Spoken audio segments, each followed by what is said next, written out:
Okey, bismillahirrahmanirrahim.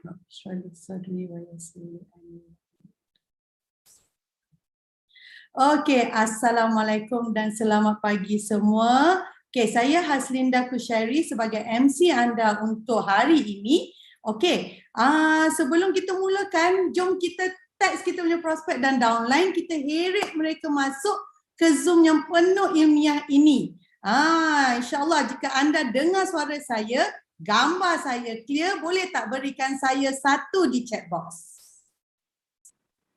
Okey.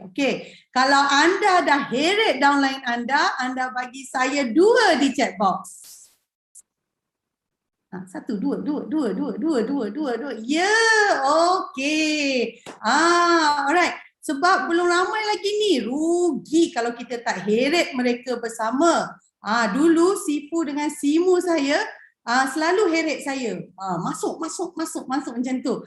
Sekarang baru saya tahu kenapa kita kena masuk setiap kali kelas. Okey? Alright.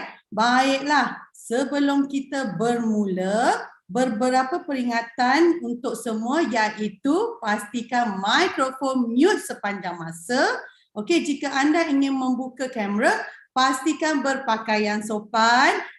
Jauhkan sikit phone tu, takut nanti tengah baring ke sambil tengok tertekan pula. Okey? Dan jangan lupa buku nota. Okey, sebab buku nota untuk kita catatkan yang penting, sebab saya memang suka sangat dengan topik malam ni. Okey? Dan pastikan phone anda silent mode sebab kita perlu konsentrasi dan fokus kepada ilmu malam ini. Okey? Alright, hari ini kita berasa bertuah kerana speaker kita sudi meluangkan masa bersama kita semua. Okey, topik malam ni mungkin menjadi tanda tanya kepada orang. Ramai mesti tanya, kenapa tajuk dia high versus low? Kenapa hormon? Betul tak? Jadi masihkah anda ingat beberapa bulan yang lepas Sifu Alex Heng ada menerangkan tentang hormon?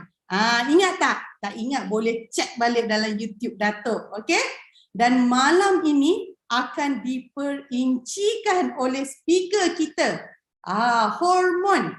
Kenapa kita perlu belajar tentang hormon? Okey, ini sedikit ringkasan daripada saya supaya kita sebelum start tu kita dah excited dan kita dah tertanya-tanya nak tahu dengan lebih lagi. Nak tahu tak dengan lebih lagi? Kalau nak tahu dengan lebih lagi, bagi saya 1. Kenapa ada 3 tiba-tiba ya? Okey. Alright. So tubuh manusia, tubuh kita ni mempunyai sistem yang sangat teratur dan seimbang yang diciptakan oleh Tuhan. Okey? Pelbagai organ berhubung antara satu sama lain bagi memastikan tubuh kita ni kekal berfungsi dengan baik. Okey, dalam memastikan keseimbangan sesuatu sistem, komunikasi adalah sangat penting. Okey, jadi jika sistem komputer kita mempunyai medium komunikasi melalui isyarat dan kod. Betul tak? Kalau siapa orang IT ni dah tahulah isyarat dan kod ni. Jadi tubuh kita, tubuh manusia juga berkomunikasi melalui banyak medium, antaranya ialah hormon. Nak tahu selanjutnya? Okey, kita tunggu hingga ke akhir, okey?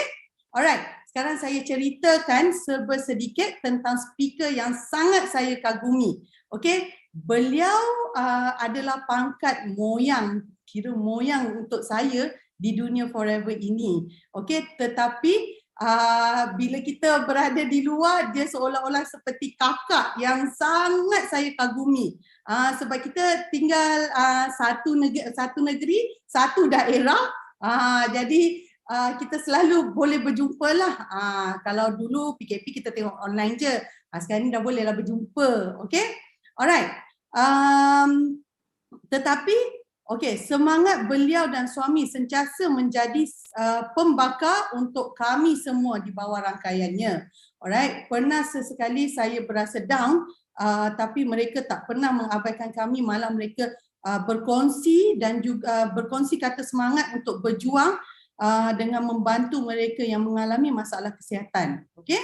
Alright, beliau adalah Dr. Adiba Alawiyah binti Haji Abdul Razak. Okey, berumur 18 tahun. Tengok dari rupa macam 18 tahun, tapi 49 tahun. Okey, dan mempunyai 5 orang anak di antara usia 12 hingga 24 tahun. Alright, suami beliau Dr. Zul merupakan seorang pakar bedah.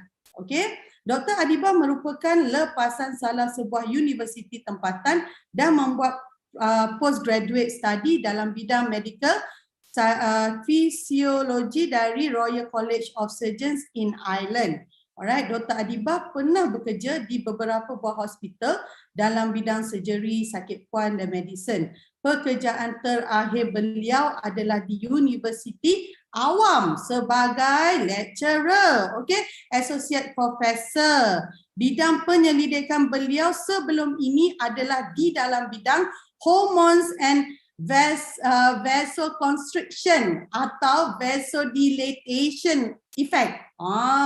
Okay. Jadi memang orang kata, pendek kata, memang dalam bidang je apa yang beliau ingin sampaikan malam ni adalah bidang beliau sendiri. Okay.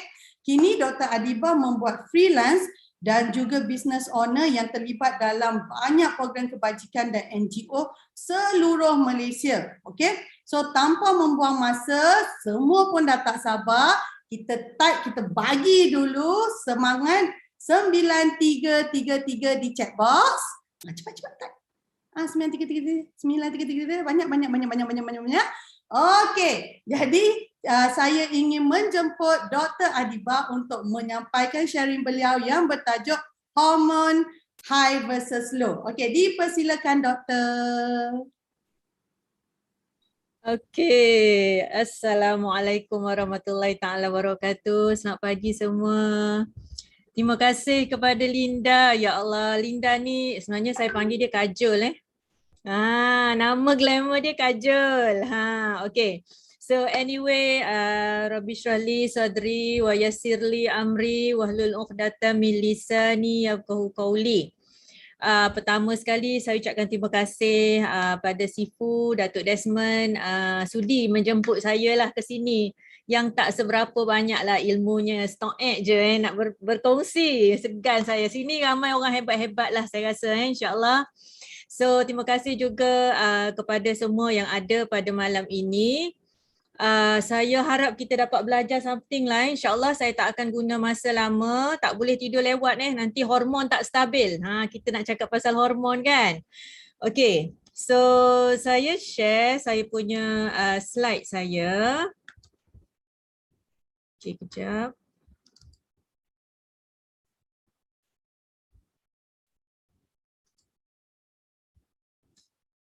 Okay, so clear tak? Nampak ke slide? Linda okay ke? Slide okay Okay. Okay, so tajuk pada hari ini adalah hormon high versus low. Dah ada orang PM saya sebenarnya petang tadi, apa benda ni doktor? High versus low. Tapi sebelum kita mulakan, okay, saya nak anda betul-betulkan urat sikit. Jom kita high low sekejap.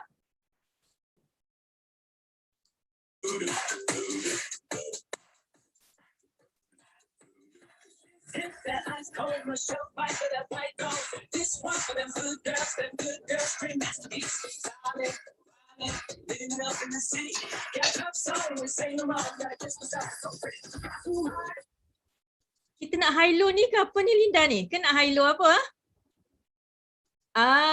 Okay. So tu cuma gimmick saja. Tadi ada orang PM saya, sebenarnya dia tanya, doktor, kita nak belajar aerobik ke zumba ke apa malam ni? High low ni, nak high low cardio ke apa ni? So tak apa, saya kata you all kena attend, tengok apa yang saya nak buat malam ni. Okay, so tajuk yang kita nak buat malam ni adalah tajuk hormon Dan saya rasa tajuk hormon ni kalau dekat medical school lah saya belajar dulu, kita ambil masa lebih kurang 2-3 tahun nak khatam semua topik hormon. Sebab kita ada banyak sangat hormon dalam badan kita. Tapi malam ni saya akan guna masa lebih kurang 1 jam lah, 1 jam lebih kalau you all ada nak tanya soalan ke. So insyaAllah lebih kurang malam ni kita akan tengok high low dan hormon apa dia. Okey, sebelum saya mula, saya nak anda cuba pegang perut masing-masing. Cuba pegang perut masing-masing, ada tak bonjol-bonjol? Ada yang terlebih ke depan tak perut dia? Pegang perut masing-masing, jangan pegang perut orang sebelah. Ada ke? Cuba komen. Ada bonjol-bonjol? Anita, okey. Nofaridah, ada 3 lipatan. Okey. Okey, bagus. Ada bunjul, malu. Okey. Yang kedua, cuba pegang pipi masing-masing. Ada tak kawah-kawah gunung berapi ke, jerawat-jerawat batu ke, ada tak pipi masing-masing dekat hidung? Ataupun kalau tak ada jerawat-jerawat, ada tak hitam-hitam pigmentation? Ada tak? Pigmentation kita panggil apa? Jeragat. Ada tak jeragat-jeragat dekat tepi ni? Okey, ada. Ataupun kalau tak ada, cuba pegang ni. Apa dia panggil sini ni? Yang menggelebir dekat bawah ni. Bahagian antara bicep, tricep ni kan yang menggelebir. Ada tak yang menggelebir dekat bawah ni?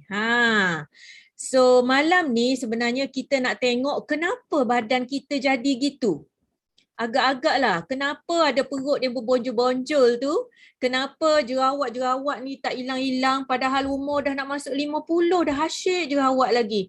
Kalau umur 20-an tu logik lah kan sebab hormon-hormon teenager. Kalau yang menggelebih-gelebih tu kenapa? So malam ni yang kita nak tengok adalah tentang hormon. Saya letak ayat ni, apa yang kita tanam itulah yang kita tuai. Maksud saya, apa yang kita buat lifestyle kita selama ini, itulah yang kita dapat hasilnya badan kita sekarang ni. Kalau kita dulu memang jenis yang jaga makan, cakna exercise, jaga tidur kita, rokok pun kita elakkan. So, badan kita, apa yang kita dapat sekarang ni lah. Tapi kalau kita dulu jenis yang hentam semua jenis makanan, tak kira tidur pun dengan Netflixnya dengan apa, pukul 2-3 pagi baru tidur, senyum je siapa yang berjaga malam tengok Netflix kan. So itulah yang kita tuai sekarang ni, the cause and the effect yang kita nak tengok hari ni. So tajuk yang saya nak bawa pada hari ini adalah mengenai hormon. Dan saya rasa kebanyakan daripada kita, bila kita dengar pasal hormon, ada orang lelaki dia kata, tak apalah doktor, saya tak nak dengar lah tajuk ni sebab ni topik orang perempuan je, dia kata. Jangan, sebab orang lelaki pun ada juga hormonnya dan hormon orang lelaki ni kalau ada masalah, dia akan cepat ditunjukkan dengan cara performance dia. Nanti kita tengok lepas ni. Okey. So hormon ni adalah chemical messenger ataupun dia sebagai orang utusan dalam badan kita. Dia travel dalam bloodstream, dalam aliran darah. Dia beza dengan saraf. Kalau saraf dia adalah electrical impulse ataupun dia adalah kejutan elektrik saja, elektrik dan dia tak travel dalam bloodstream. Saraf dia travel dalam dia punya axon saraf dia. Okey, hormon ni dia pergi kepada tisu dan organs. Okey, dia pergi kepada tisu dan organs dan efek dia adalah lebih lambat dan lebih lama. Dia lambat sikit dan lebih lama kalau efek dia. Mungkin few hours, mungkin few days. Dia beza dengan saraf. Kalau saraf efek dia lebih cepat. Dan dia lebih sekejap dia punya efek dia. Pantas, dia very sharp dia punya efek dia. And then hormon dia kontrol kita punya fungsi badan, metabolism kita. Okey, metabolisme maknanya laju ataupun slow kita punya pembakaran lemak, penghasilan tenaga dalam badan kita. Dia mengawal reproduction ataupun kita punya fertility, kesuburan kita. Dia mengawal tumbesaran kita. Ada yang pendek, ada yang tinggi. Tu hormon lah tu. Ada yang kawal mood kita. Okey, ada yang macam nak makan orang je tiap-tiap hari. Tu hormon juga yang kawal tu. Dan juga sexual health. Okay, so 50 jenis hormon, actually ada banyak lagi lah. Ni antara yang utama 50 jenis. Tapi saintis ada buat kajian, ada about 100 plus hormon sebenarnya dalam badan kita. Jadi malam ni lah agak-agak lah kita nak discuss pasal hormon apa ni. You all nak belajar hormon apa malam ni? Boleh tulis tak dekat box. Nak belajar hormon apa sebenarnya malam ni? Sebab kita ada banyak hormon ni. Alex nak belajar semua. Pukul 3 pagi lah kita tidur kalau nak belajar semua. Hormon pocket nanti kita belajar dengan Sifu. Hormon insulin, hormon MOD. Cha nak belajar hormon apa Cha? Serotonin. Okey, Taqiyuddin nak belajar hormon lelaki dan perempuan. Hormon kesuburan. Very good, Rani. Okey. Actually malam ni saya pick hormon yang atas permintaan ramai lah. Sebelum saya buat talk ni, saya dah random survey lah. So random survey saya tu, saya find out ada ramai yang nak belajar tentang sex hormon. Okey ke? Okey Kak Linda, sexual hormon? So malam ni actually saya akan sentuh tentang sexual hormones. Interesting sikit kan sebab dah malam-malam ni. Sexual hormones kita ada 3. Okay, 1 estrogen, 1 progesteron dan 1 testosteron. So malam ni saya sentuh 3 hormon ni dulu secara sekali lalu sebabnya kalau nak sentuh semua memang tak mampulah banyak nanti kita insyaAllah ada rezeki kita buat kelas lain pula. Okay. So maksud high low dalam bahasa medical, apa dia high low? High ataupun low maksud dia tinggi dan rendah. Okay, hyper ataupun hypo. Dua-dua ni adalah bahasa medical yang mana hypo adalah less than normal, hyper adalah more ataupun above the normal. Kan biasa kita dengar hypothyroid, hyperthyroid, hypoglycemia, hyperglycemia. So this is actually from Greek word lah, daripada perkataan Greek yang diambil ke dalam medical term lah, kita buat hypo dan hyper.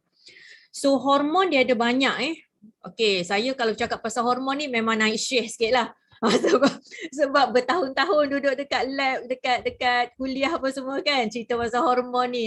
Kalau nak ikut sampai subuh pun saya insyaAllah boleh cerita ni hormon. Okey, so malam ni kita nak sentuh hormon yang berasal daripada master regulator dia.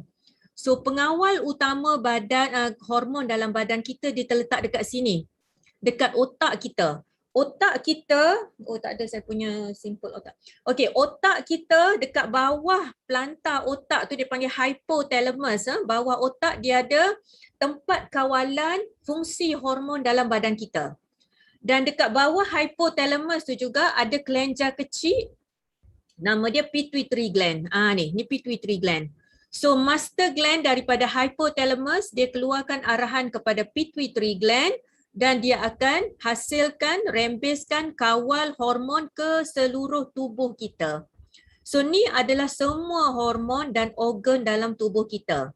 Thyroid, liver, daripada hati, adrenal, dekat atas buah pinggang. Buah pinggang kita, kidney pun hasilkan hormon, testis. Malam ni kita nak belajar tentang hormon daripada testis ni. Estrogen, testosteron. Hormon daripada ovari dengan placenta, kita nak belajar about estrogen, progesterone. Okay, maybe next time kita belajar about other hormones juga, insyaAllah. Okay. So, apa beza dia hormon androgen? Androgen adalah hormon lelaki. Estrogen adalah hormon perempuan. So, androgen ni dia satu grup besar, nama dia bagi hormon lelaki lah. Dan estrogen adalah one big group, hormon wanita.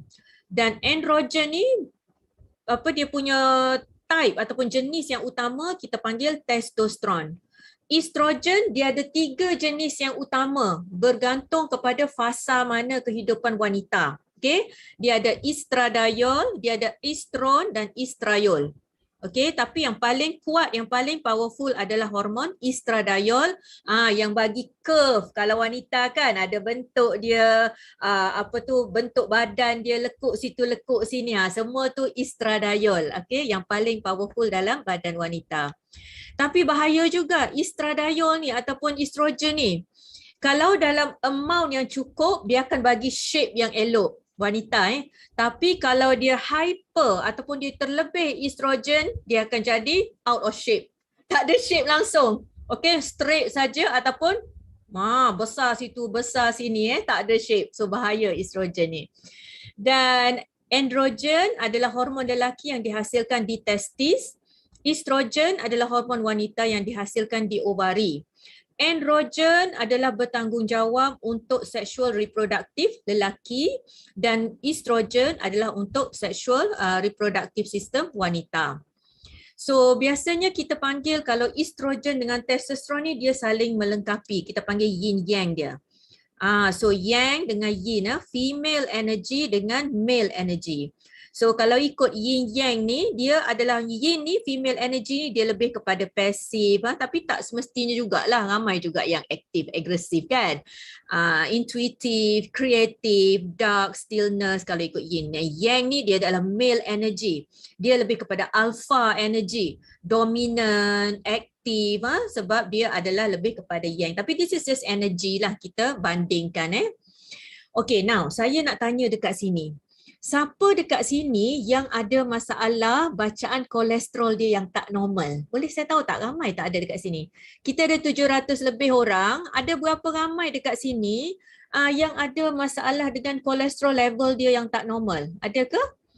Sama ada LDL dia tinggi ke? Michelle tinggi yang mana? LDL ke triglyceride? Puspa kolesterol tinggi. Ramai ke? Tak ramai kan. LDL, yes, LDL tinggi ya Puspa. Okey, Suzilawati, Rokia. Okey. Okey, kenapa saya tanya pasal LDL ni? Miza tak pernah check.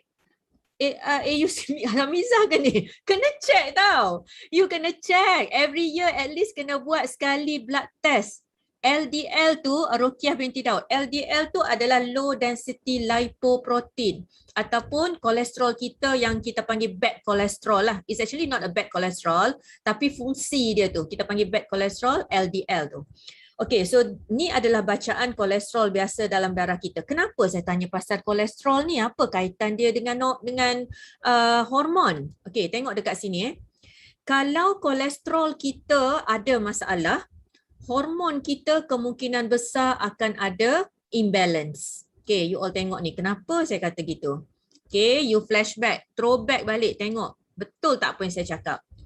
Okay, daripada kolesterol, sintesis hormon progesteron, hormon testosteron dan hormon estrogen, estradiol ni berasal dari kolesterol. So not all kolesterol dalam badan kita ni jahat. Ada certain types of kolesterol yang memang badan kita guna untuk hasilkan hormon. Steroid hormon. So antaranya adalah sex hormon, progesteron, testosteron dengan estrogen atau estradiol. So tengok sini. Sebab apa saya tanya kolesterol tu? Sebab bagi anda yang ada masalah kolesterol level yang tak normal, most probably biasanya hormon anda akan ada tak balance. Sama ada anda akan ada masalah fertility atau kesuburan. Kalau lelaki mungkin akan ada masalah ED, erectile dysfunction.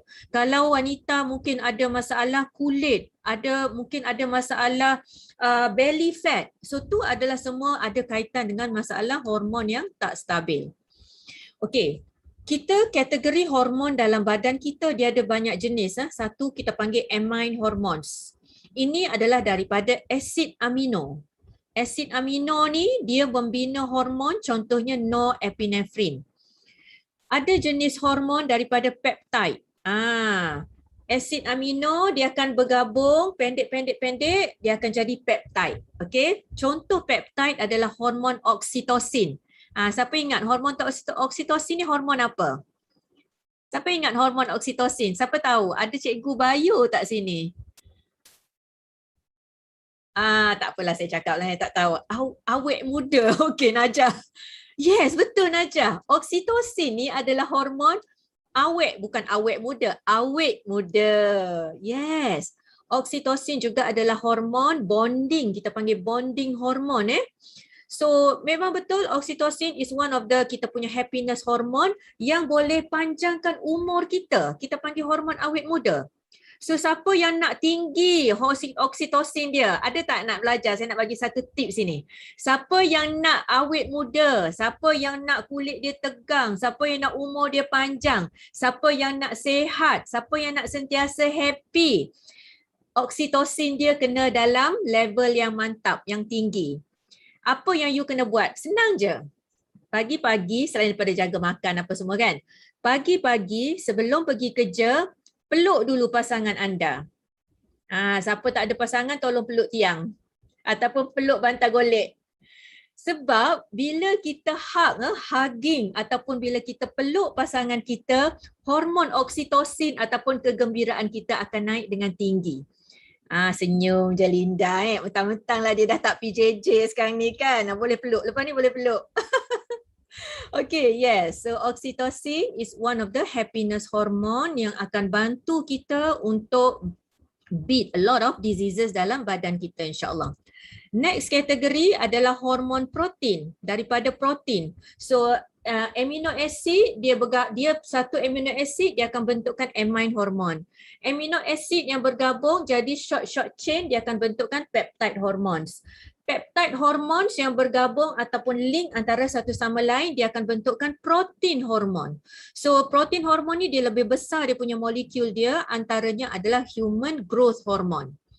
Okay, human growth hormone ni juga kita panggil hormon awet muda. Apa cara yang paling senang untuk kita maintain hormon human growth hormone kita ni? Ni ada rahsia lagi, banyak rahsia malam ni. Human growth hormone ni kita boleh tingkatkan pertama dengan cara berpuasa. Okay, puasa, fasting. Fasting physiologically akan increase kita punya growth hormone.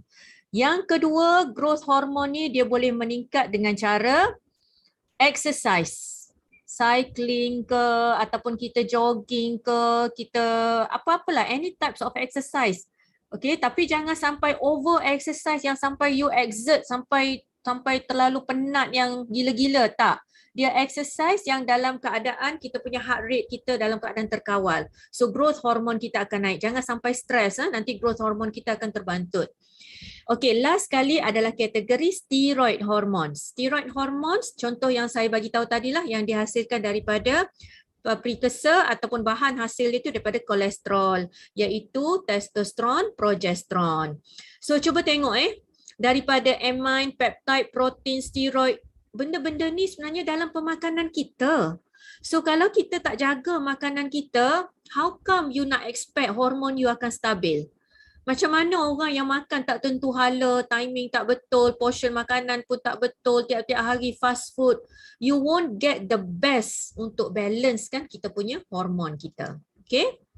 Dan hormon ni yang saya cakap tadi, hormon dia dihasilkan dekat organ dan dia mengalir dalam blood vessel kita. Dalam aliran darah kita. Dia beza dengan saraf. This is nerve, saraf. Saraf dia bukannya melalui salur darah tapi dia melalui dia punya axon ataupun dia punya transmitter dia dekat sini.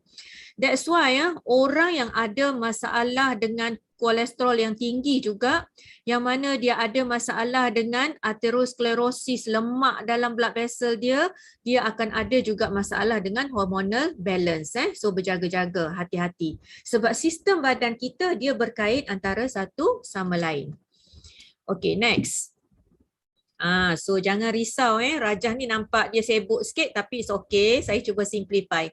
Saya cuma nak tunjuk dekat sini bahawa untuk setiap lelaki dengan wanita kita punya master regulator ataupun kontrol hormon kita daripada otak kita.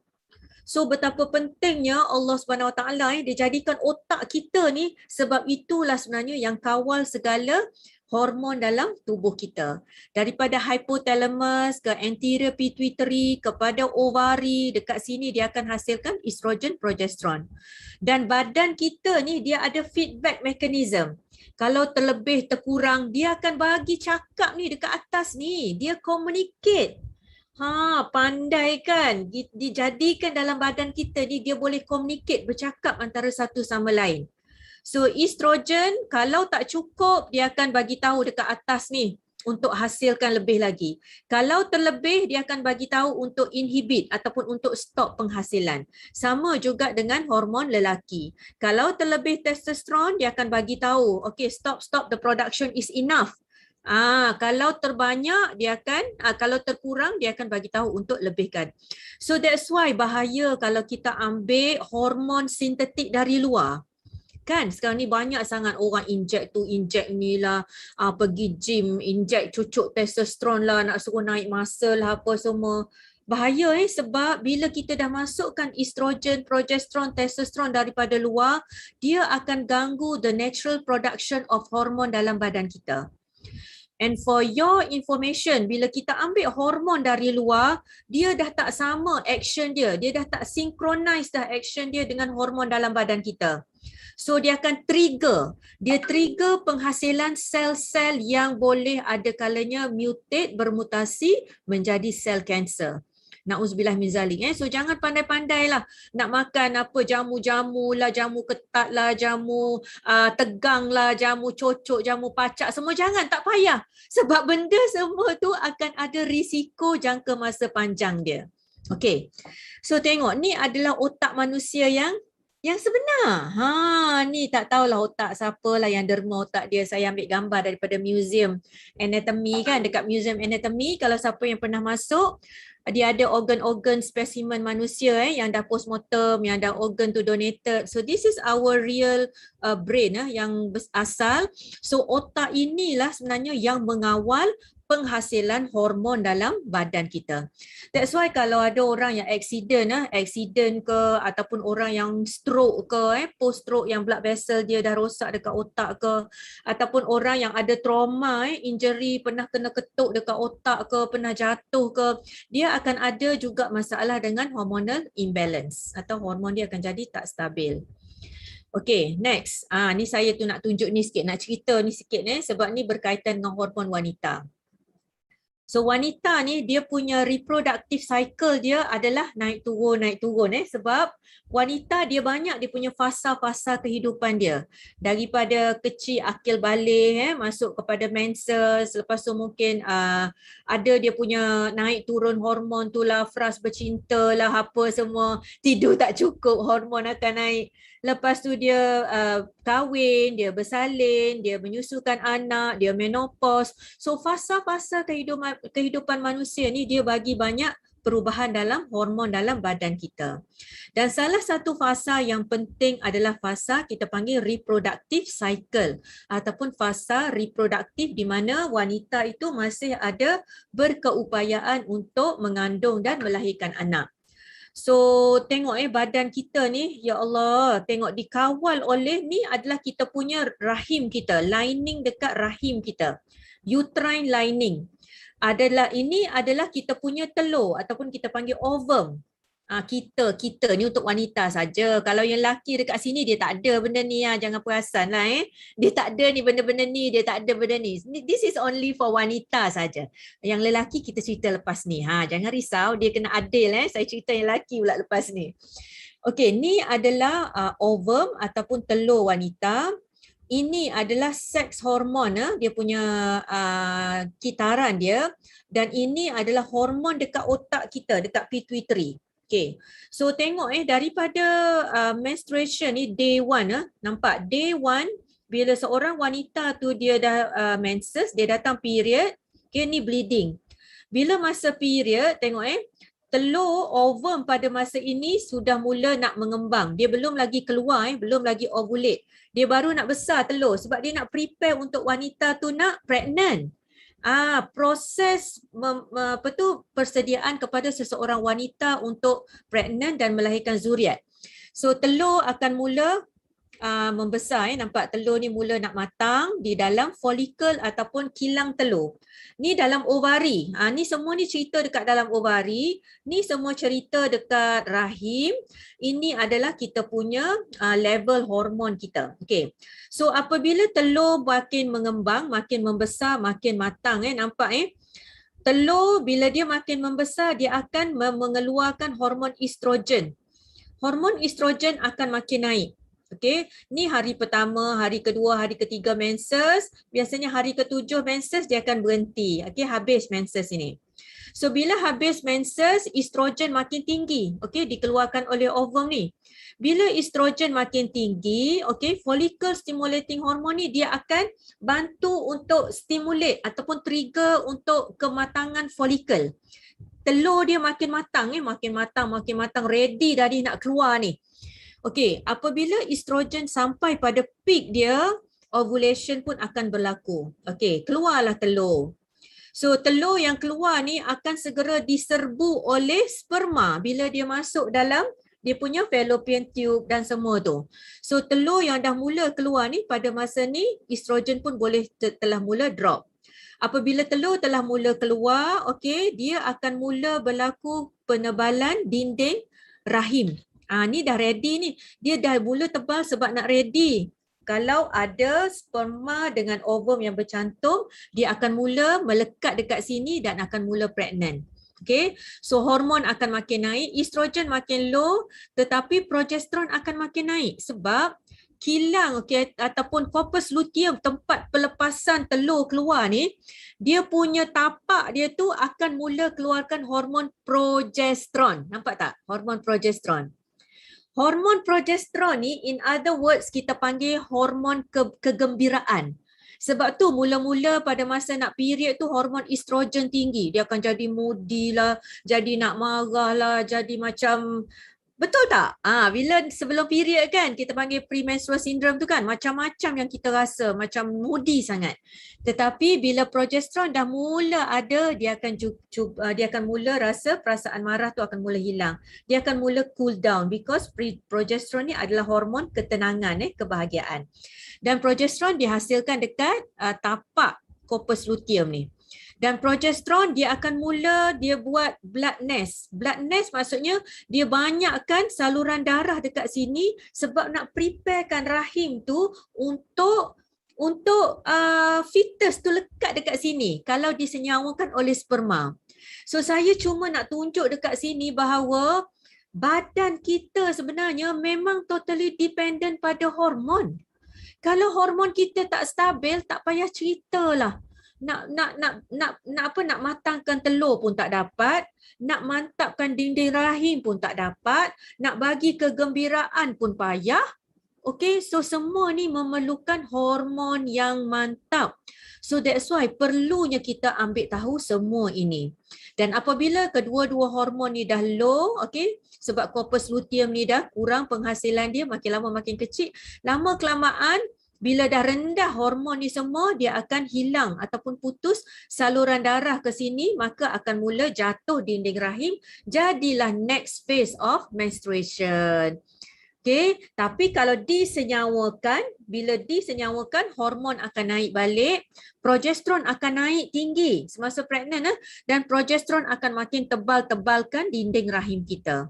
Okay, so cuba bayangkan kalau orang yang ambil pil-pil yang hormon yang mengganggu kestabilan hormon dia tanpa dinasihatkan oleh doktor pakar yang betul, so dia akan ganggu ni. Sebab apa? Kadang-kadang bila dia ambil pil-pil hormon yang tak betul, dinding rahim ni mula akan jadi makin tebal, makin tebal, makin tebal. Tak ada efek of penipisan dinding rahim tu, tak ada efek yang betul estrogen progesteron. Apa jadi dia kalau dinding rahim yang makin tebal? Apa jadi dia? Efek dia adalah most probably boleh jadi kanser. So ni adalah kesan jangka masa panjang kalau kita ambil hormon-hormon yang tak menentu. Okay, be careful. Okay, so this is cerita yang saya bagi tahu tadi lah. So dia sebenarnya rahim wanita tu dia menyediakan untuk fetus ni duduk melekat. Ni adalah blood vessel. Ni blood vessel yang ni, yang kecil-kecil ni. Bila baby ni dah melekat dekat sini, blood vessel ni akan jadi besar dan dia akan supplykan darah, makanan, nutrisi, oksigen kepada fetus dekat sini. Okay, so ni adalah cerita reproductive cycle seorang wanita. That's why hormon adalah amat penting untuk kita jaga. So masalah hormon yang tak stabil, hormon yang tak stabil ni saya tunjuk gambar wanita saja sebab saya tak jumpa gambar lelaki yang duduk balance juga dekat atas ni. Sepatutnya both, lelaki dan perempuan dua-dua dia ada masalah hormon yang tak stabil. So kita pergi dulu pada wanita. Estrogen sama ada dia too low ataupun dia too high, dia akan menyebabkan masalah dalam badan kita. Okay, dan masalah kadang-kadang tu berlaku apabila estrogen ni dia diganggu oleh sintetik estrogen dekat luar tu. Kita panggil xenoestrogen. Xenoestrogen ni dia satu molekul besar sintetik estrogen, iaitu estrogen yang dibuat daripada bahan asing tapi dia berfungsi seakan-akan estrogen. Ni bahaya Contohnya dalam botol-botol plastik yang ada bahan-bahan yang bersumber xenoestrogen ni. Okay, so dia adalah boleh menyebabkan kanser kepada kita. Ataupun sometimes kosmetik. Banyak juga kosmetik yang ada bahan-bahan yang estrogen mimicking. Dia mimik ataupun dia tiruan sintetik yang dia buat fungsi macam estrogen. Konon-kononnya nak tegangkan, konon-kononnya nak licinkan kulit, konon-kononnya nak ketatkan vagina, macam-macam benda-benda yang gitu. So jangan tersilap langkah sebab benda ni dia akan ada efek dia nanti merana badan kita. So this is the xenoestrogen. Antara contoh-contoh dia adalah lining dekat tin cans. Kadang-kadang tu dia ada xenoestrogen, dia BPA. Plastik, pewangi, fragrance, deterjen, jenis-jenis shampoo, soaps, pesticide, herbicides, bahan-bahan pencuci, bahan-bahan pencuci feminin dekat bawah tu pun kadang-kadang dia akan ada juga bahan-bahan xenoestrogen. Okey, apa simptom yang terjadi apabila ada masalah hormon yang tak stabil ni? Yang pertama, dia ada sudden weight gain. Tiba-tiba berat naik dengan mendadak. Tu ada masalah hormon tak balance. Low libido, rasa macam tak ada nafsu sama ada wanita atau lelaki. Low libido adalah masalah di mana hormon tak stabil juga. Mood swing, anxiety, orang yang depression, semua tu adalah masalah hormon tak stabil. Insomnia, tak boleh nak tidur ataupun kalau dia tidur pun dia punya deep sleep dia tu tak bagus. Tu adalah masalah hormon tak balance. Problem dengan penghadaman, digestion, sama ada bloating, selalu gas dekat dalam, angin kembung. Kadang-kadang tu juga adalah problem dengan hormones. Ataupun selalu lapar. Ni common, selalu lapar. Ni musim-musim PKP ni banyak sangat ramai daripada kita yang bukan work from home, work from kitchen. So bila work from kitchen, memanglah craving ni akan menjadi-jadi.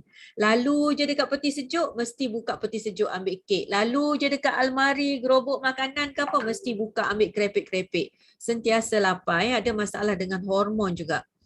Night sweats, ada masalah dengan hormon juga. Mungkin premenopause, menopause, dia akan ada masalah hormonal imbalance.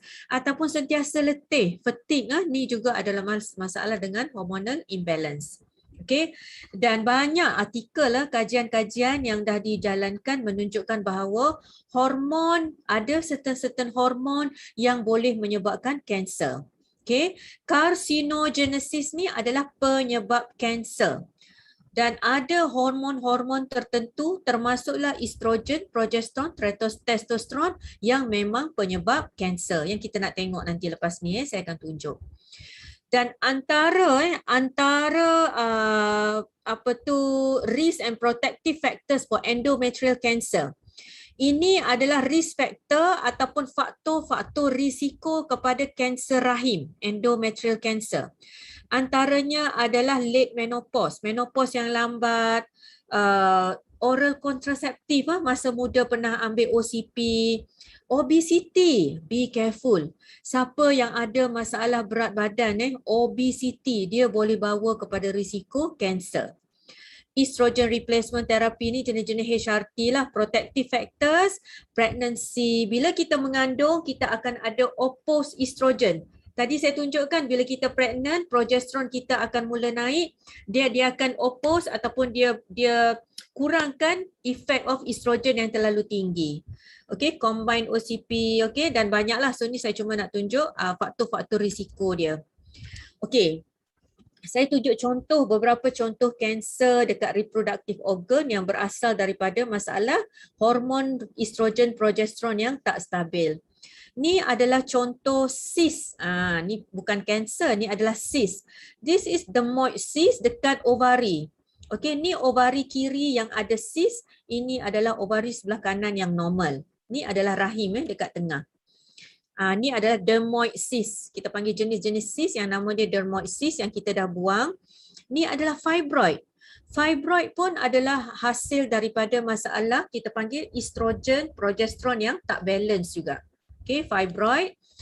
Okey, fibroid juga ni dekat uterus. Ni adalah rahim yang kita dah keluarkan dekat dalam ni. Ni adalah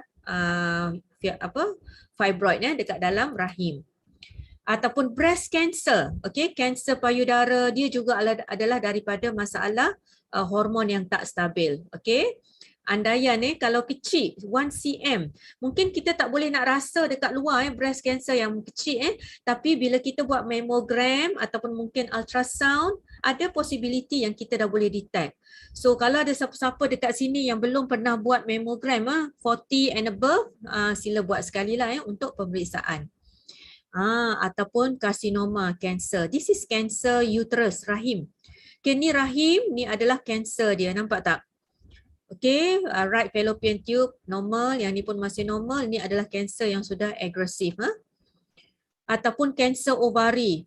Okay, yang kita dah remove. Nampak ni kanser ovari yang dah advance lah. Advance kanser ovari. Okay, itu adalah masalah ketidakstabilan hormon estrogen, progesteron. Now, kita tengok testosteron. Testosteron ni fungsi dia apa? Fungsi dia adalah untuk kulit, untuk muscles. Testosteron. Actually wanita pun ada hormon testosteron, tetapi hormon testosteron dalam wanita dia tak boleh terlalu tinggi, dia sikit saja. Okay. Lelaki pun ada hormon estrogen, tetapi hormon estrogen dalam lelaki dia dalam level yang kecil saja. So ada orang yang tak balance. Orang lelaki yang lebih hormon estrogen, maka dia akan jadi AU.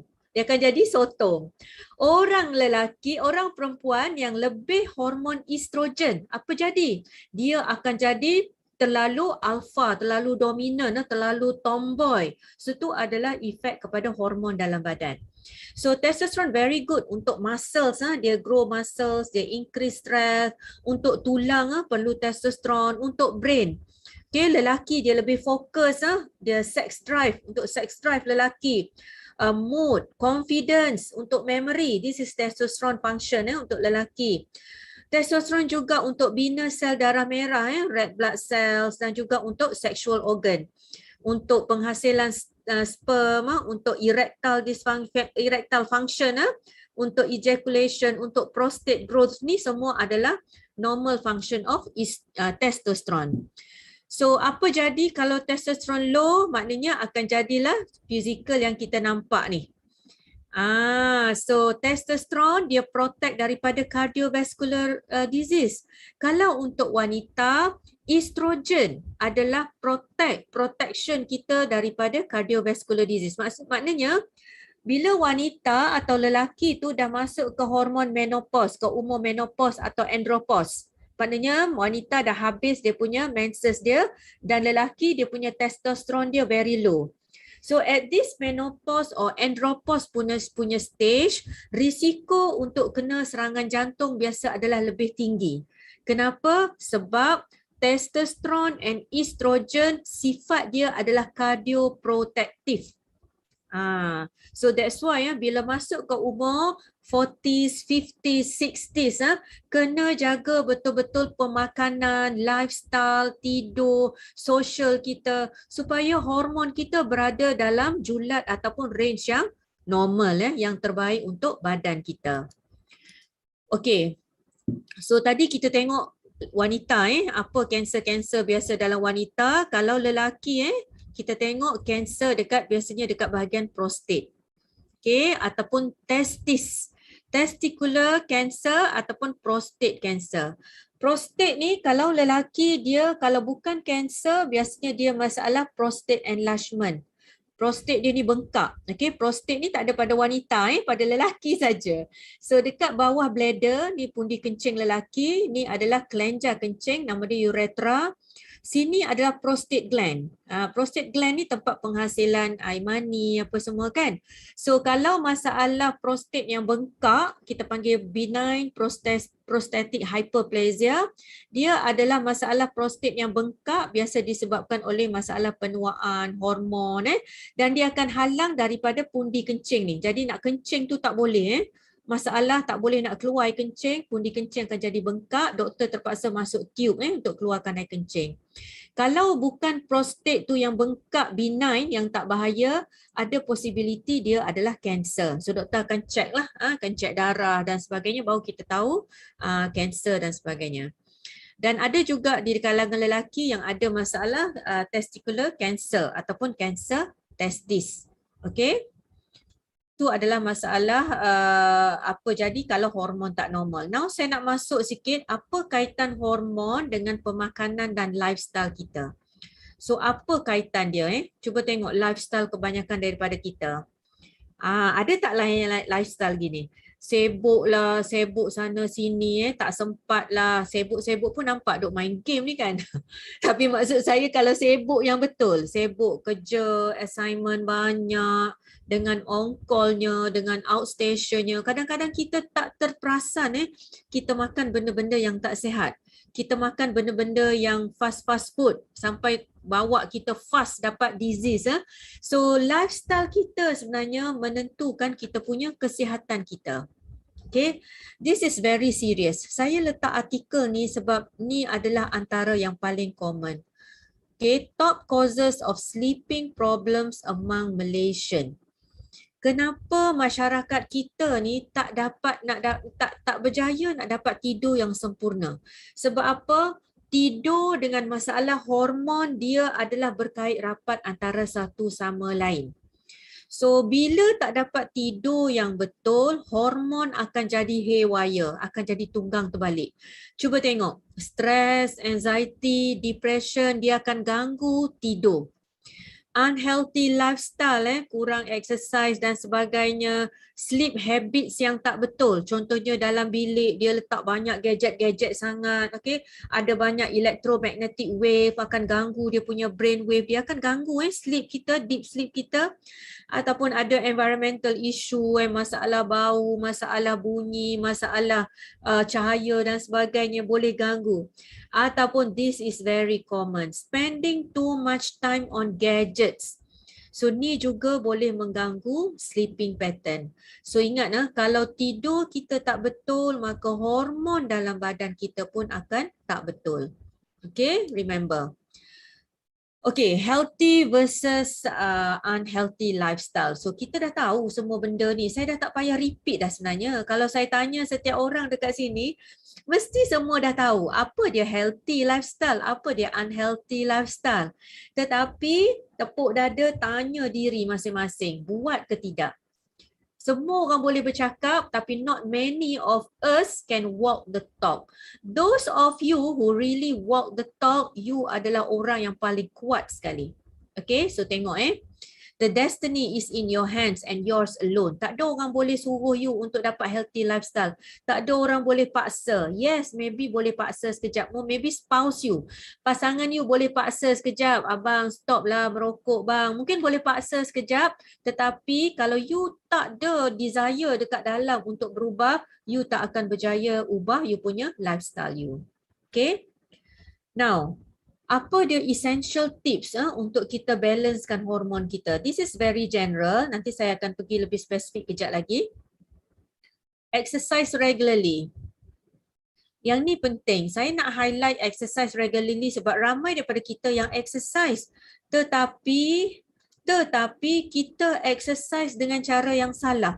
Contohnya kita over exercise. So bila kita over exercise, kita bukannya balancekan hormon kita, tetapi kita akan lebih naikkan stres hormon kita.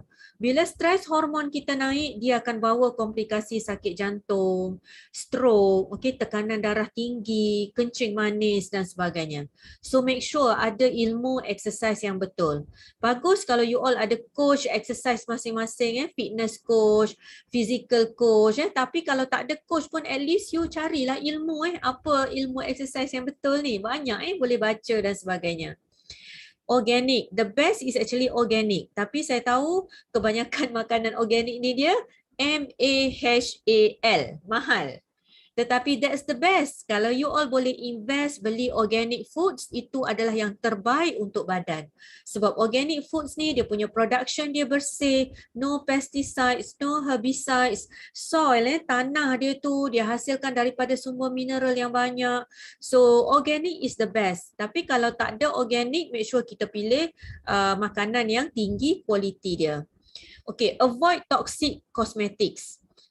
So cuba tengok kebanyakan daripada kita guna banyak sangat barang kosmetik toksik yang boleh menyebabkan penyerapan toksin tu melalui kulit. So that's why bagus sangat sebab bila saya tengok kebanyakan kosmetik dalam Forever Living ni, dia punya ingredients dia adalah aloe base. Dan bila aloe base, kita tengok balik production dia macam mana. So lepas ni saya akan tunjukkan apa dia saintis-saintis kajian-kajian toksikologis yang dah verify penghasilan bahan-bahan termasuklah bahan-bahan kosmetik dalam Forever Living ni yang menyebabkan ia selamat untuk digunakan dan dia bebas daripada toksin. Okay, so ingat you nak tampal-tampal dekat mata ke dekat pipi ke, nak lipstick ke apa semua, make sure dia bebas toksin. That is very important. Okay, yang pertama sekali kalau kita nak tahu kalau bahan yang ada toksin dia akan bawa kepada masalah. Yang pertama kita boleh tengok breast cancer. Most of the breast cancer case dia ada kaitan dengan masalah toksik pada kosmetik dan bahan sekeliling kita. Okay, use natural remedies. Aloe vera adalah antara one of the natural remedies yang kita ada, yang kita boleh guna. Prioritize self-care, jaga diri, avoid toxic cleaning products yang saya tunjuk tadi, hydrate regularly, a lot of water, mesti ambil air yang banyak, especially dalam keadaan yang musim hujan sekarang ni kan. Saya rasa kebanyakan negeri sekarang ni musim hujan. Ataupun ada ke negeri mana-mana dekat Malaysia yang musim snow sekarang ni? Tak ada kan? Kita semua musim panas mungkin hujan. So, dalam keadaan musim hujan, kebanyakan daripada kita tak rasa dahaga. Betul tak? So bila kita tak rasa dahaga, kita tak akan ada rasa drive untuk minum air. Sedar-sedar dah pukul 6 petang baru minum sebotol kecil itu, baru minum dalam 500 ml. Tak cukup. So that's why siapa yang tak cukup minum air, berjaga-jagalah. Tak lama lagi memang badan you akan dapat penyakit. Okay, be careful. So in one day, sepatutnya pengambilan air kita paling kurang 2 liters. Okay, tapi the best is actually 2.5 to 4 liters. That's the best air. Tapi depends lah kalau you ada masalah renal ke, masalah impairment kidney, buah pinggang ke, follow nasihat doktor, okay, untuk dapat jumlah air yang perlu diambil. And then number 8 is actually get the best sleep. Okay, tidur yang berkualiti. Okay, so ingat tak rajah yang saya tunjuk tadi ni? Ni tadi kan, amin, hormon daripada peptide, daripada asid amino, protein daripada steroid. So ni adalah daripada semua sumber ni. So dia buat hormon. Ni semua ni bahan-bahan untuk buat hormon kita. Dan semua tu dapat daripada ini, micro and macronutrients kita. So macronutrients adalah daripada protein, carbohydrates, fiber, good fats, EPA, DHA, okay, GA, dan micronutrients daripada minerals dan vitamins, trace minerals semua sini. Okay, this is bahan-bahan yang perlu cukup dalam badan kita untuk dapat kestabilan hormon yang mantap. So it's up to us lah nak pilih yang mana. Sama ada kita nak pilih yang ini ataupun yang ini. Tepuk dada, tanyalah selera masing-masing. Memang yang ni cepat, yang ni murah, yang ni senang, tak payah nak prepare apa semua kan. Tapi yang ni dia kena beli dulu, dia kena basuh, dia kena storage, dia kena masak, kena potong-potong. So yang ni ambil masa. Tapi you nak sakit ke you nak sihat? Tanya diri sendiri. Tanya diri sendiri dalam jangka masa panjang kita nak sakit ke kita nak sihat? And you have the answer. Okay, saya tak nak bagi jawapan untuk anda. This is the best. Okay, so siapa yang boleh ambil ni everyday dalam pemakanan dia bagus.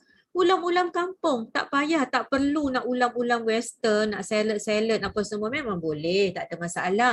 Tapi kalau sekeliling rumah kita yang memang dah ada daun kaduknya, ada bunga telang, ada daun kesum, ulam raja, limau nipis, ada serai, kunyit, lengkuas, halia, bunga kantan. Ni semua adalah bahan-bahan yang tinggi sangat mikro dengan macronutrients yang kita nak. Okay? Selur mengkudu ni semua ulam-ulam sekentut. Saya pun first time dengar ni ulam sekentut. So siapa yang ada ulam-ulam ni, makanlah ulam-ulam ni everyday. Sebab saya selalu bagi tahu kalau you ambil ulam-ulam ni, dia macam sel-sel kanser tu yang nak jadi, yang nak terbuka tu, dia akan kuncup balik. Dia akan mati balik dia yang baru nak kembang tu. So ni adalah antara bahan-bahan yang tinggi dia punya anti-cancer, antioksidan dan sebagainya. Oh, bahan-bahan yang warna-warni ni. Colourful the darker the color, nampak tak color-color yang warna-warni ni. Ni adalah tinggi phytonutrients dia. The darker the color of sayur-sayur dengan buah, the higher the antioksidan dia. Okay, this is one of the best.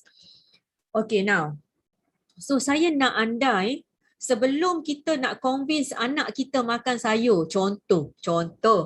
So, kita sendiri convince diri kita. So, kalau kita tak boleh nak yakinkan diri kita yang pemakanan kita ni memang the best, kita memang tak boleh nak yakinkan orang lain. Ataupun kalau kita tak boleh nak yakinkan, aloe vera ni memang baguslah untuk aku. So, if you fail to convince yourself, you memang tak akan boleh nak convince orang lain. Okay, insyaAllah. Okay, so this is antara certification dalam company Forever Living. Ada banyak lagi certification lain. This is among the best certified yang bagi the purity dengan quality of the products, yang environmental friendly practice during the production process. Committed staffs and company, siapa-siapa yang pernah pergi ke kilang dia, pernah melawat ke dekat sana, dekat HQ So banyak sangat amazing lah. Saya rasa macam bila kita ke sana saya Alhamdulillah tahun 2019 pernah ke sana sekali. Kita tengok sekali dia punya production dia, kita tengok saintis dia macam mana dia buat kajian dekat sana. So bukannya produk yang kaleng-kaleng lah, ajar cikai-cikai, no. Dia ada backup, research dan saintis yang backup kita punya produk sampai makanan tu, itu yang the best. Okay, and as what we know, aloe vera dia ada banyak sangat. Cuba tengok ni, saya tunjuk ni. Tadi kan kita tengok hormon tu dia dihasilkan daripada asid amino kan, bahan-bahan yang ada macronutrients, daripada bahan-bahan yang ada good kolesterol, lemak yang baik. So cuba tengok dalam aloe vera apa yang dia ada. Okay.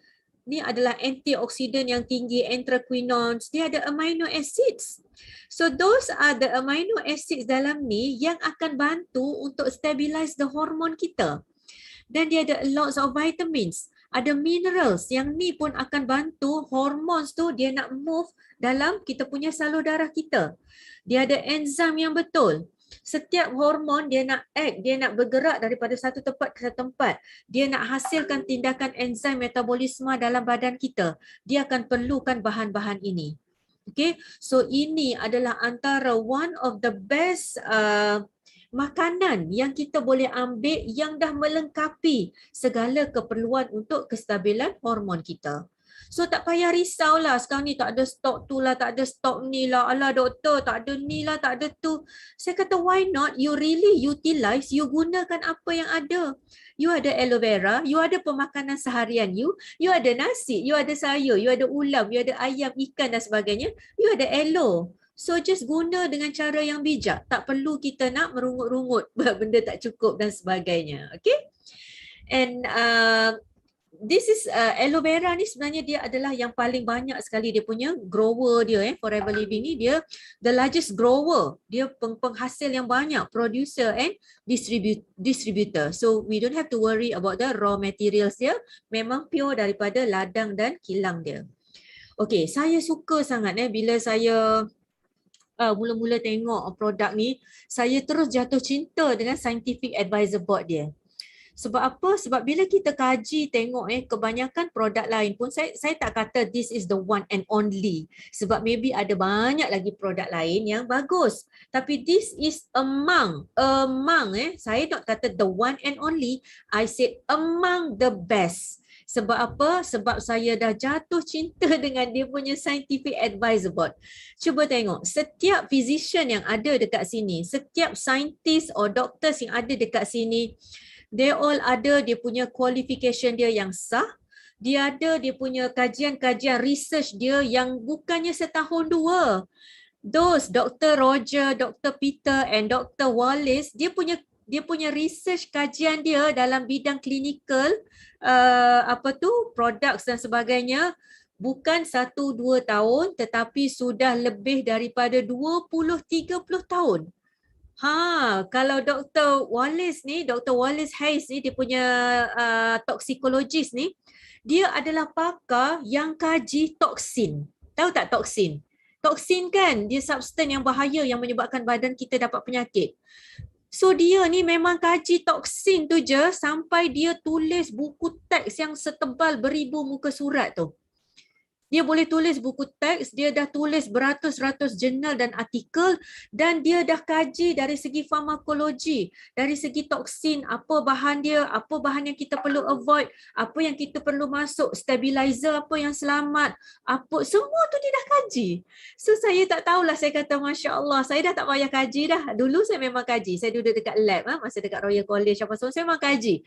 Tapi saya kata now saya dah rely, saya dah tengok dia punya scientific paper dia, dan it's up to you lah. Kalau you memang nak kaji juga, carry on, saya kata. Tapi why not kita guna credibility orang yang memang dah ada experience. Okay, saya tunjuk you video ni. Okay, cuba tengok My name is Wally Hayes. I have been around in the area of toxicology for a little over 40 years. I'm Roger Clemens. I'm with the USC School of Pharmacy. My name is Peter Pressman.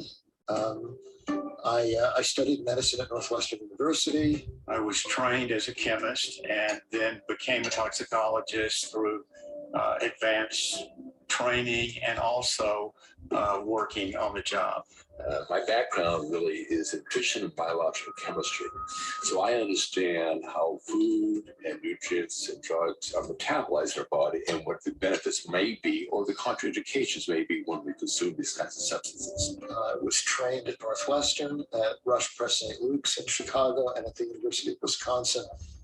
I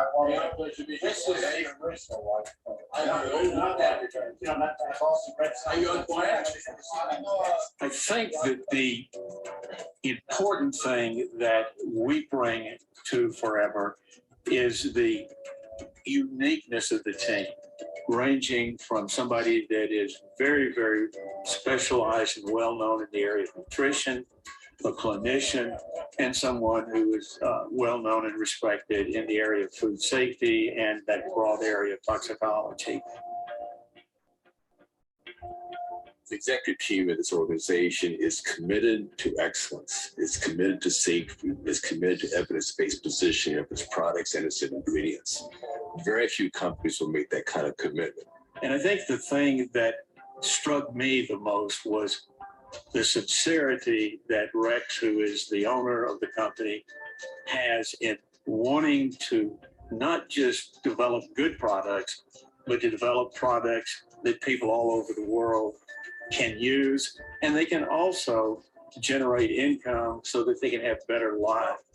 A combination of both. Well, we looked at that. We were extremely impressed with your facilities. The facilities are well managed. The workforce is dedicated, most enthusiastic about what they're doing and the opportunities that they have for working with Forever Living. My diagnosis here is that this organization is wonderful and would be privileged to work with. And the prognosis is nothing short of exciting and maybe even limitless. Okay. Best My name ke is Wally best? Hayes. Best ke best video ni? Saya ni lah video yang menyebabkan saya jatuh cinta lah saya rasa.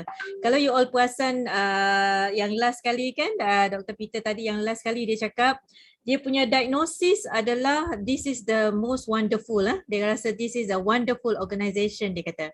Diagnosis maknanya semasa, keadaan semasa apa. Dia kata my prognosis. Prognosis ni adalah dia punya jangkauan dia. Jangka masa panjang dia. So dia kata my prognosis is this is the limitless. Maknanya tak ada limit. Kita boleh pergi far beyond apa yang kita ada buat masa ni. It's very wonderful. Okay, so saya nak masuk kepada pemakanan. Selain daripada pemakanan sihat yang kita ada dekat rumah kita, nasi dan sebagainya, apa pilihan yang kita ada? Kita ada aloe vera gel. Okay, this is one of the best yang saya cerita tadi. Okay, apa yang kita ada dalam ni, this is yang kita ada. So gunakan dengan sebaiknya. So all the antioxidants, carbohydrates, hormones, enzymes, organic compound, semua yang kita ada ni adalah bahan-bahan yang akan bantu untuk stabilizekan kita punya hormon dalam badan. Okay, aloe vera dipenuhi dengan banyak makro dan micronutrients. Okay, dan we can also combine dengan nectar, dengan pomistine, one of the product yang highest dia punya ORAC value dia akan bantu untuk kita baiki kestabilan hormon kita dalam badan. Apa pilihan yang kita ada juga? Bee products. Okay, kita ada banyak. Kita ada honey, kita ada bee pollen, bee propolis, royal jelly. So all the bee products yang kita ada, dia punya function dia adalah antara yang penting untuk balancekan hormon kita. Saya just nak tunjuk some research paper yang bee products. This is one of the best review lah. Siapa yang interested boleh cari paper ni nanti. Honey, propolis and royal jelly, dia review tentang dia punya biological actions and health benefits. So kajian banyak sangat yang dibuat tentang honey, propolis dengan royal jelly yang menunjukkan dia punya efek dia memang amat tinggi kualiti dia dalam kehidupan manusia. So cuba tengok detail ingredients bee pollen. Apa yang ada dalam bee pollen yang kita makan every day. So dia punya active ingredients dia ada 25 minerals, dia ada 11 enzymes, 14 fatty acids, dia ada 18 vitamins, dia ada protein, dia ada carbohydrates, amino acids.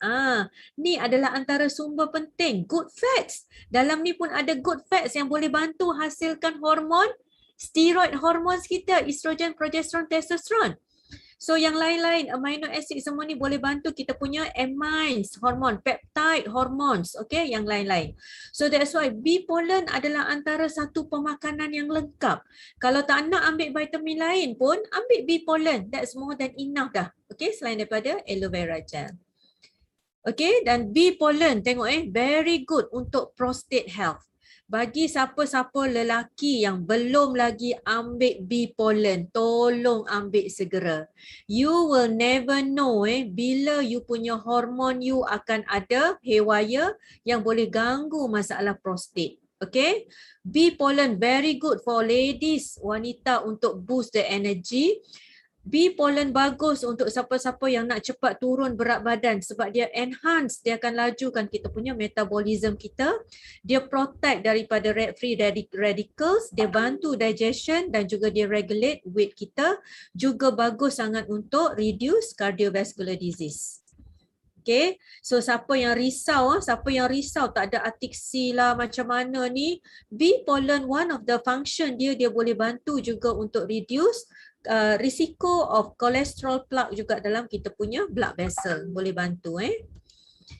Okay, this is among kajian saya ambil dalam research paper tadi. Bee pollen, tengok kalau dekat ovari, bee pollen boleh bantu untuk keep sexual steroid hormones. Dia boleh bantu control the ovarian hormones.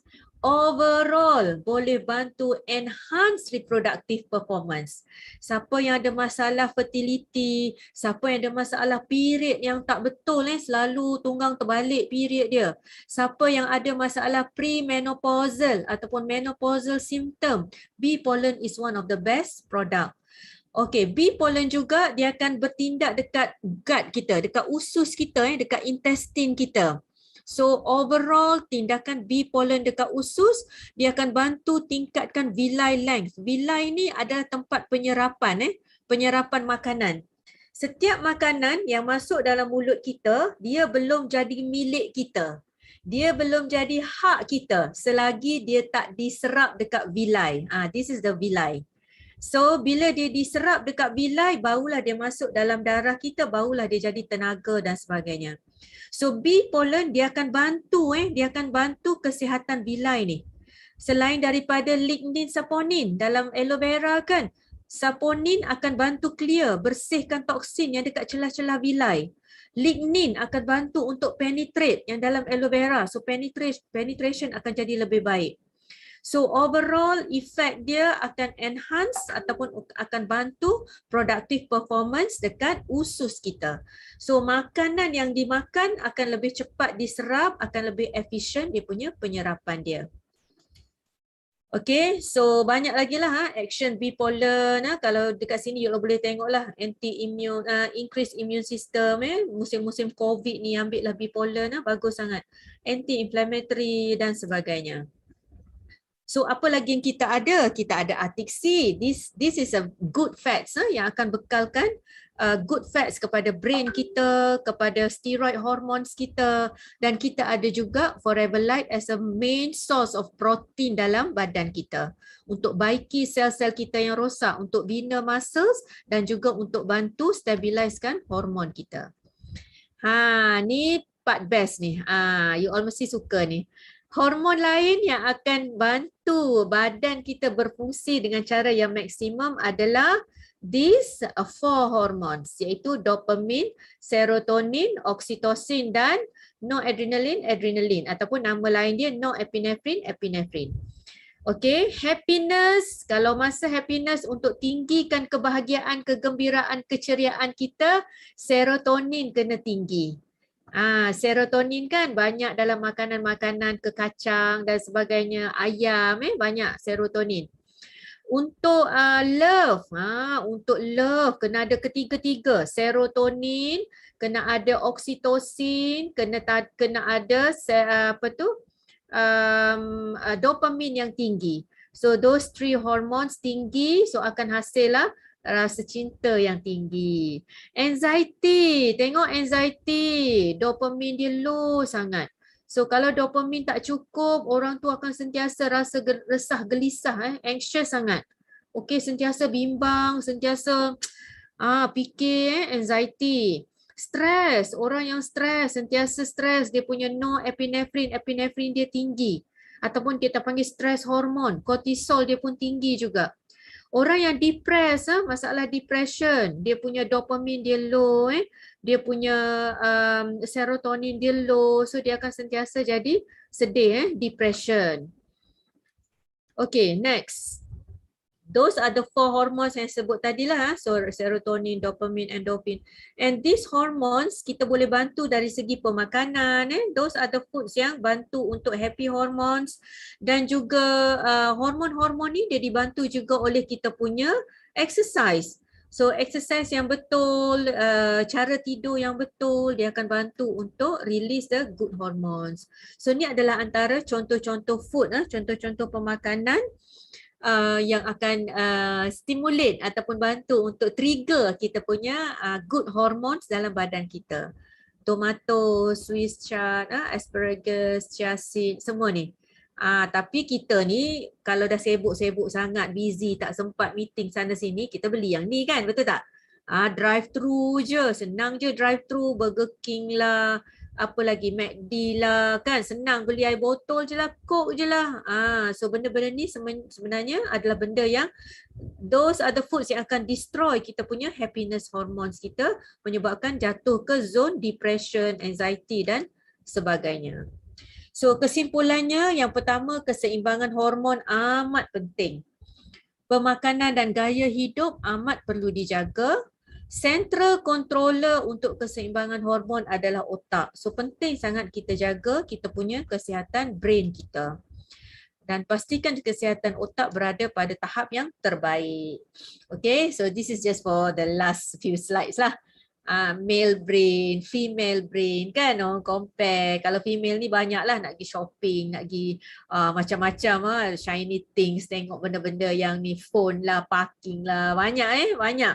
Tapi kalau lelaki biasanya lebih kepada ni tak tahulah betul ke salah. Tak betul ke Alex? Woman, wallahu alam, I tak tahulah. Betul. Betul ya? Ayo. Okay, and then male and female hormones, kajian dan menunjukkan ada satu research dia kata kalau otak lelaki dia lebih wiring dia daripada depan belakang, okay, connections wiring, okay, depan ke belakang. Maknanya between the front and back parts of the brain, which could account for the better spatial skills and motor control. So orang lelaki sebab tu dia lebih kepada direction kan, nak pergi mana-mana, pandai tengok map, okay, ataupun motor control, lebih kepada behavior physical kan.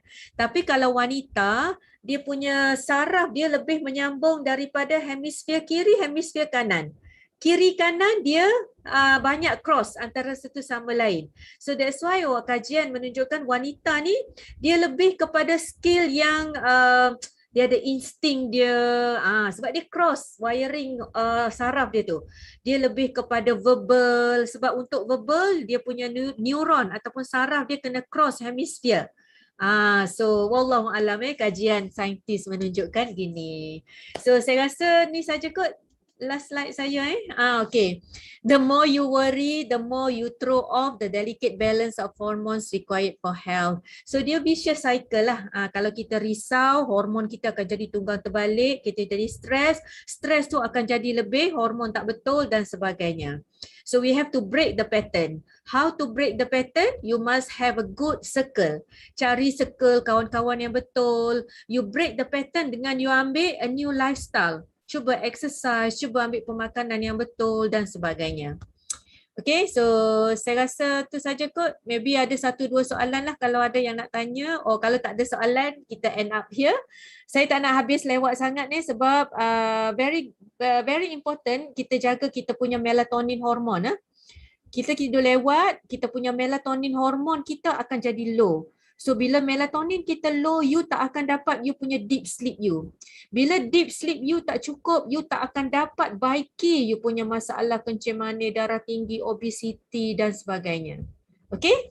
So tu saja, saya ucapkan terima kasih. Sorry kalau ada apa-apa yang tersilap terlepas cakap, saya terus serahkan kepada MC. Okay, terima kasih Dr. Adiba untuk ilmu yang paling berharga untuk kita semua. Okay, seronok kan ilmu kita malam ni? Macam kita ni macam bakal-bakal doktor macam tu kan? Saya kalau setiap kali kelas dengan Dr. Adiba, saya memang feeling sikit Dr. Haslinda. Okay, alright. Ingat keseimbangan hormon adalah penting. Pemakanan. Doktor banyak kali akan tekankan kepada pemakanan kita yang perlu dijaga. Okay, doktor, saya ada soalan, boleh tak doktor? Boleh. Okay, yang pertama, apa beza cyst dan fibroid? Okay, so cyst dengan fibroid ni dia adalah daripada, dia dua benda yang dari segi kita tengok patologi dia tu lain sikit. Maknanya kalau kita tengok bawah mikroskop tu dia ada beza sikit. Tapi dari segi terminologi dia lebih kurang sama. Dan masalah dia daripada hyperestrogen lah. Dia penyebab dia sama, maknanya estrogen yang terlalu tinggi, surge tinggi yang tak balance dengan progesteron. Progesteron too low, estrogen too high, dia akan menyebabkan masalah cyst and fibroid ni. So beza dia sikit dari segi patologi saja, tapi kalau tengok dari segi superficial dia lebih kurang sama lah. Okay, terima kasih doktor. Lagi satu doktor. Normal ke doktor bila time period naik jerawat? Okay. Linda selalu kan naik jerawat kalau period? Alhamdulillah tak ada. Okay. So sepatutnya kalaulah hormon tu balance dengan elok, sepatutnya tak ada naik jerawat lah sebenarnya. Jerawat ni sebenarnya dia naik apabila kita ada terlebih sikit hormon testosteron. Dia ada lebih sikit hormon lelaki. dia akan menyebabkan ada naik jerawat tu. Tapi tak juga, tak semua orang. Certain orang, wanita, kalau dia tersilap makan, contohnya dia ada pemakanan yang bergoreng, pemakanan yang inflame, yang menyebabkan inflammation sikit, dia boleh menyebabkan estrogen dia pun jadi naik juga, jadi tak normal. So dia boleh juga jadi jerawat. Okay? So benda-benda itulah you punya kesihatan dan sebagainya, kesihatan kulit. Yang ni kena belajar dengan Kowi lah nanti Kowi nanti boleh ajar. Tapi menjawab soalan Linda tu, yes lah. Sometimes some people bila dia period, menses, dia akan ada masalah hormonal imbalance juga, dia boleh jadi. Tapi most of the cases, kalau masalah high testosterone, itulah biasanya yang jadi jerawat banyak lah. Okay. Alright, last doktor. Suami ada, saya susah sikit nak sebut kalau term doktor ni. Dia tulis sini peripheral arterial disease, PAD. Doktor sarankan buat clamp, tarik ion dari salur darah, kos sangat mahal. Adakah cara lain selain buat terapi hormon? Periarterial disease mana ni? Siapa yang tanya? Minit yang keberapa? Norwati, Allah, Minit yang keberapa tadi? Saya tak terambil minit keberapa lah doktor, in between Okey, tak tadi. apa. Norwati yang Ini tanya. saya sebab saya tak tahu the nature of the diagnosis benar dia macam mana. Jadi saya rasa quite unfair lah kalau saya nak komen. Untuk yang bertanya, sepatutnya kalau ada doktor bagi certain management ataupun rawatan dekat hospital, cuba discuss dulu dengan doktor lah. Sebab saya tak nak bila kita ambil suplemen ke apa semua, kita dah overrule hospital. Saya tak nak gitu. Okay, so kalau ada management daripada hospital, discuss dulu dengan doktor. Bentuk rawatan ni macam mana, apa kesan sampingan dia, kalau saya tak buat jadi macam mana, kalau saya buat apa efek dia. So discuss thoroughly dulu semua and then follow mana yang you rasa macam yang terbaik after discussion. Lepas tu barulah boleh kalau nak discuss complementary, you nak top up dengan suplemen ke apa semua. Okay, tapi itulah secara general saya tak berani nak bagi nasihat lah sebab saya tak tahu detail diagnosis dia tu. Penting kena tahu tu. Tapi just discuss dengan doktor yang rawat lah supaya you dapat the real plan of management, kita panggil daripada doktor. Okay. Doktor, ada soalan bawah tu doktor. Doktor nak tahu kalau dalam haid tiap bulan, tapi boleh mengandung juga, sebab apa ya? Sebab ramai yang berlaku. Maaf soalan yang sensitif. Okey. Kalau haid tiap bulan tapi boleh mengandung juga, kena check kenapa tu. Adakah bleeding tu bleeding haid ke bleeding benda lain? So you better jumpa doktor, nanti doktor akan buat hormone test, doktor buat ultrasound dan sebagainya untuk tahu the real reason. Sebab bila kita check hormone test punya profile tu baru kita tahulah apa punca dia. Okey. Oh, peripheral arterial disease. Yes, ada tu. Okey, PAD, peripheral arterial disease ni dia masalah salur darah. Jadi kalau saya tak pasti doktor cadangkan untuk buat clamp, adakah doktor tu doktor alternatif ataupun doktor hospital So saya tak berani nak comment, sorry about the management of clamp ni macam mana. You have to discuss with the doctor lah. Saya tak berani nak tahu sebab saya tak familiar dengan tarik ion dari salur darah tu. I'm not sure. Maybe itu alternative treatment ke macam mana, wallahu alam. Okey. Okey. Kita dah nak pukul 10, doktor pun dah kata jangan tidur lambat.